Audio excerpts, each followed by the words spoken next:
زمان سيدنا محمد صلى الله عليه وسلم قال لك لا يلدغ مؤمن من جحر مرتين. طب اللي ما اتلدغش مره ولا اتلدغ اتنين، لا ده اتلدغ 3 مرات، ده يتوصف بايه بالظبط؟ ايه الحكايه بالظبط؟ دي حكايه اعتذار اتاخر لمده 3 سنين. تعالوا بينا نعرف كل التفاصيل. اهلا بيكم في حلقه جديده، والسلام عليكم ورحمه الله وبركاته. الحلقه الثانيه النهارده، حلقه التنايه، حلقه السهره اللي فيها مواضيع كتيره جدا يا جماعه. النهارده تفاعل مع الحلقه، لايك، كومنت، كل ما بتتفاعل كل ما بيوصلك الاشعارات بتاعت الحلقات الجديده. ونبدا قبل اي حاجه ونقول بسم الله ونزيد النبي صلاه. ويا سبحان الله يا جماعه، ايمن الكاشف اداله واحده بعد ما نزل بدقيقه. امام عاشور بيقدم افضل اداء ليه النهارده والواد ما تنهاش. يبقى على خير. النادي الاهلي النهارده بيتمرن تمرين وقبل الاخير استعدادا لمباراه الاسماعيلي يوم الاحد اللي جاي في تمام الساعه 7 مساء ان شاء الله في الجوله الثانيه من عمر الدوري المصري. لكن فجاه كده خلال الساعات اللي فاتت طلعت اخبار ان امام عاشور اصيب بكدمه قويه في التمارين بتاعت امبارح. انا يا جماعه طلعت وقلت امام عاشور عنده كدمه، ما هو انتوا عارفين يعني ما بحبش اضيع وقتكم في اخبار ملهاش اي 30 لازمه. امام عاشور شارك النهارده في التمرينات الجماعيه بالكامل يا جماعه. اللاعب تعرض لكدمه امبارح وفي فحوصات اتعملت له النهارده،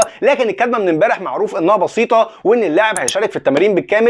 يعني الاشاعات دي اتعملت لمجرد زياده اطمئنان مش اكتر. خلاف كده كل اللعيبه جاهزه باذن الله تعالى، ما عدا اللعيبه اللي كده كده اصاباتها مطوله، وكلنا عارفين في حوالي 5 أو 6 لعيبه لسه منتظرين عودتهم من الاصابه، لكن يضاف ليهم الغياب الوحيد والجديد عن قائمه مباراه الاسماعيلي ان شاء الله هو كهربا، اللي هيكون بيمر بمباراته الثانيه في الايقاف الممتد لمده 6 مباريات. على كل النادي الاهلي خلال الساعات اللي جايه هيكون جاهز قائمته الافريقيه الخاصه بدوري السوبر الافريقي اللي المفروض هتتبعت ان شاء الله بحد اقصى يوم الثلاث اللي جاي يوم 10 اكتوبر. القائمه اعتياديه تماما ومفيش فيها اي مفاجآت. المفاجآت الوحيده فقط اللي بيخشى منها مارسيل كولر هي الغيابات اللي ممكن تحصل لا قدر الله في اللعيبه اللي هتطلع للاستحقاقات الدوليه اللي جايه. لكن انا هنا عندي سؤال اخير بس يا جماعه قبل ما نروح للموضوع اللي بعده. هو بالنسبه لجمهور الانديه المنافسه يا جماعه اللي بيقول لك على امام عاشور يا رب يكون صليبي، هو جنس ملكه ايه بالظبط؟ تعالوا بقى نروح للموضوع اللي بعده وهو حدث الساعه يا جماعه، دور الدوري ابطال افريقيا والمجموعه اللي وقع فيها النادي الاهلي. خليني اقول لكم ان انا قلقان جدا من لغه استسهال بيتكلم بيها جمهور النادي الاهلي عن مجموعه الفريق اللي تم الاعلان عنها وكلمنا عنها في حلقه من شويه، الحلقه بتاعه الصبح اللي نزلت بعد القرعه على طول.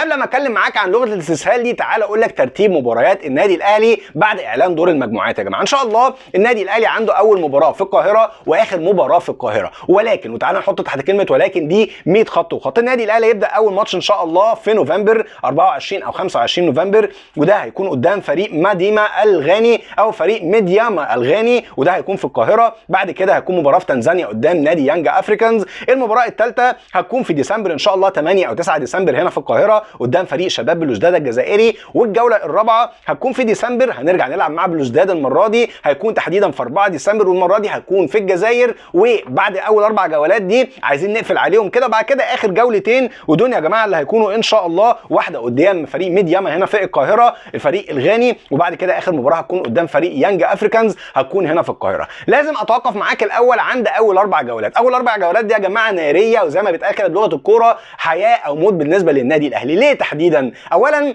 الاربع مباريات دي احنا بنتكلم في حسبه 12 نقطه. الاربع ماتشات دي النادي الاهلي لازم ان شاء الله باذن الله تعالى يكون خارج بما لا يقل عن 10 نقط. انت بتتكلم في 4 جولات هيتلعبوا تقريبا لغايه بدايه ديسمبر. عندك بقى من اول ديسمبر لغايه نص شهر فبراير لما ترجع تكمل دور المجموعات. خد عندك وعد بقى بطوله كاس العالم للانديه، بطوله كاس الامم الافريقيه، نهائي كاس مصر. بنتكلم على 2.5 شهر يا جماعه هيحصل فيهم لا قدر الله متغيرات كتيره جدا على مستوى الاستعداد البدني للعيبه. لعيبه ممكن تغيب للاصابه، لعيبه ثانيه راجعه، تشكيل مختلف. كل دي تحديات لازم النادي الاهلي يكون حاسمها قبل ما يزنق نفسه في اخر ماتشين عشان ما نكررش نفس اللي كان بيحصل السنين اللي فاتت. ان كانت دي ترتيبه الماتشات تعالوا بقى نروح للاستسهال. ويا سبحان الله، وكأن جمهور النادي الاهلي اللي استصعب عليا وانا بقول مجموعه النادي الاهلي ناريه مقارنه بالمجموعات الثانيه، كان هم ما كانوش حاضرين معانا في مباراه السوبر اللي كانت من كام اسبوع قدام فريق اتحاد العاصمه الجزائري وبيشتكوا من استسهال اللعيبه في الماتش اللي ضاع مننا. اخوات كتير ليا دخلوا في التعليقات بتاعت الحلقه اللي كانت من شويه وقالوا لي يا دولا ما تافورش، مجموعه اللي صعبه يا دولا، المجموعه سهله وزي الفل. وخليني اقول لك ان للاسف ولولا وعي مارسيل كولر وان هو الراجل عارف طبيعه اللاعب المصري وقراها بشكل مبكر جدا واهتمامه بكل ماتش كانه مباراه منفصله وبطوله خاصه، النادي الاهلي ما كانش حقق الريكورد الممتاز اللي عمله فيه 5 بطولات خلال السنه اللي فاتت. جماعه احنا بنلعب قدام فريق يانج افريكانز وصيف بطل الكونفدراليه. نادي يانج افريكانز يا جماعه للسنه الثالثه على التوالي خد بطوله الدوري وفارق واسع عن فريق سيمبا. انت بتتكلم عن فريق بقاله سنتين بيبني الفريق اللي هو هيواجهك خلال العام الحالي. بتتكلم عن فريق شباب بلوزداد اللي بقاله سنتين بياخد الدوري الجزائري بفارق مريح جدا من النقاط، وبالتالي انت مش محتاج تستنى لغايه شهر فبراير اللي جاي السكندري عشان تزنق نفسك معاه في مباراه مهمه، مباراه قد تكون حاسمه على التاهل من المجموعه. لغه الاستسهال يا جماعه اللي بنتكلم بيها من دلوقتي على المجموعه، انا بحذر اللهم بلغت اللهم فاشهد، دي لا قدر الله ممكن تكون عائق بالنسبه لنا. مش معنى ان حضرتك ما تلطتش في مجموعه صعبه زي اللي حصل السنين اللي فاتت معنى كده ان مجموعه السنه دي سهله. خش اجيب لحضرتك مباراه اتحاد العاصمه بشريط الاهداف. تعال بقى نروح للاعتذار اللي اتاخر لمده 3 سنين، وحاجه غريبه جدا لما يكون الموقف حصل من 3 سنين او اكتر وصاحب الشأن طالع يتكلم في الموضوع دلوقتي. يا جماعه ايه الحكايه؟ حسام عاشور كابتن النادي الاهلي السابق واحد اللعيبه اللي لهم سجل كبير جدا داخل النادي، محدش ابدا باي حال من الاحوال يقدر ينكره، بعد اكتر من 3 سنين طلع امبارح في لقاء تلفزيوني. طبعا المفروض كنت اعلق على الموضوع ده في حلقه الصبح، بس كان عندنا الاهم، قرعه دوري ابطال افريقيا هي الاهم من اي حاجه دلوقتي، لان لو كان الموضوع ده مهم عند صاحب الشأن نفسه كان طلع يعتذر بعد الواقعه الشهيره اللي كلنا عارفينها. يا جماعه حسام عاشور طلع امبارح مع استاذ سيف زاهر او مقدم البرامج سيف زاهر على قناه اون تايم سبورت يتكلم عن ازمته السابقه مع النادي الاهلي، واتكلم في تفاصيل كتيره جدا، زي انه مثلا كان معروض عليه موضوع باكج الاعتزال، دي مباراه اعتزال، وان هو يطلع لاوروبا ياخد دوره تدريبيه ويرجع كمدرب داخل النادي الاهلي، او مذيع على قناه النادي الاهلي اتقال وقتها ان رينيه فايلر هو السبب في رحيله، او ده باعترافاته يعني في الحديث بتاع امبارح، قال ان هو لما اتصاب مع فريق الاتحاد السكندري في لعيبه كانت بعيده عنه واتصلوا وطمنوا عليه، ولعيبه تانيين كان بيفتكر ان هم قريبين منه ما اتصلوش بيه ولا كلموه وقتها، ودي طبعا علاقات انسانيه ملناش فيها، احنا بنتكلم على موقفه مع النادي الاهلي. وزي ما بدا الكلام بذله لسان اولا انه بيعتذر اولا لكابتن محمود الخطيب مش لجمهور النادي الاهلي، وبعد كده افتكر جمهور النادي الاهلي واعتذر لهم، ختم كلامه انه بيتمنى مباراه اعتزال داخل النادي الاهلي لان النادي الاهلي بيته، وهو ده اللي بيتكلم فيه امبارح. طيب على كل بس، هل اولا اعتذار حسام عاشور، مش عارف انا قلت حسام عاشور ولا امام عاشور، هل اعتذار حسام عاشور مقبول بالنسبه لي؟ اقدر اقول لك ده رايي الشخصي، حابب تشاركني في التعليقات برايك انت، مفيش حد بيحجر على حد في رايه يا جماعه، اعتذاره غير مقبول بالنسبه لي. ليه؟ لان هجاوبك على السؤال الاهم، هو ليه حسام عاشور طلع في التوقيت ده تحديدا وبعد 3 سنين يتكلم عن موقفه مع النادي الاهلي؟ ده حتى بلسانه هو امبارح قال لسيف زاهر، كابتن سيف انا عارف ان احنا رتبنا اللقاء ده اكتر من مره لكن اتاجل، وبعد كده كان هو ده الوقت المناسب بعد ما ربنا وفق يعني ان احنا نعمل اللقاء ده.